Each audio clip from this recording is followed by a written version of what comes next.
হরিদেবপুর গণধর্ষণ কাণ্ডে মূল অভিযুক্ত গ্রেপ্তার। মূল অভিযুক্ত চন্দন মল্লিককে গ্রেপ্তার করেছে পুলিশ।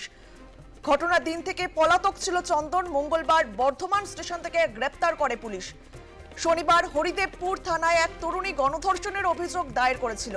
তার অভিযোগের ভিত্তিতে এফআইআর দায়ের করেছে পুলিশ।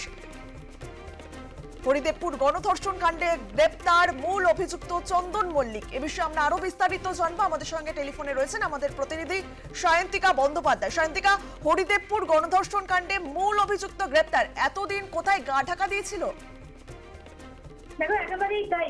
গত শনিবার থেকে এই ঘটনার খবর কিন্তু আমরা লাগাতার সম্প্রচার করে দিয়েছি এবং বারবার করে আমরা প্রশ্ন তুলেছি যে ঘটনার প্রায় 72 ঘন্টা পার হয়ে গেলেও এখনো পর্যন্ত হরিদেবপুর গণধর্ষণ কাণ্ডে দুই অভিযুক্ত কেন অধরা, কোথায় গা ঢাকা দিয়ে রয়েছে তারা। এমনকি গতকালও দিনভর এই হরিদেবপুর গণধর্ষণ কাণ্ডের আরেক অভিযুক্ত দেবাংশুর বাড়ির সামনে থেকে কিন্তু দিনভর আমরা সেই কভারেজ করেছি, সেই খবর আমরা আমাদের দর্শকদের জন্য দেখিয়েছি এবং প্রশ্ন তুলেছি যে এলাকায় তৃণমূল কর্মী হিসেবে পরিচিত ছিল এই দুজন এবং সেই পরিস্থিতিকে কাজে লাগিয়েই কি তারা গা ঢাকা দিয়ে রয়েছে। অবশেষে বর্ধমান স্টেশন থেকে হরিদেবপুর গণধর্ষণ কাণ্ডের অন্যতম অভিযুক্ত চন্দন, তাকে কিন্তু গ্রেফতার করা হয়েছে এবং আজকেই তাকে আদালতে পেশ করা হবে।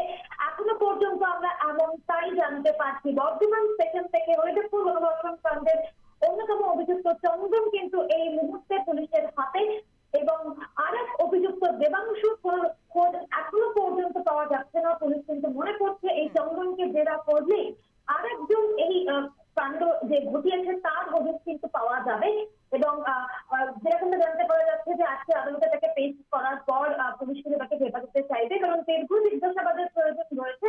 নিঃসন্দেহে পুলিশের একটা বড় সাফল্য এবং এরপর এই ঘটনা প্রবাহ কোন দিকে যায়, দেবাংশু কবে পুলিশের হাতে ধরা পড়ে, সেটাই কিন্তু এই মুহূর্তে দেখার বিষয়। অঙ্কিতা, বেশ নজরে রাখো। ধন্যবাদ তোমায়। মঙ্গলবার বর্ধমান স্টেশন থেকে গ্রেপ্তার করে পুলিশ। ঘটনার দিন থেকে পলাতক ছিল চন্দন মল্লিক। অবশেষে হরিদেবপুর গণধর্ষণ কাণ্ডে গ্রেপ্তার মূল অভিযুক্ত।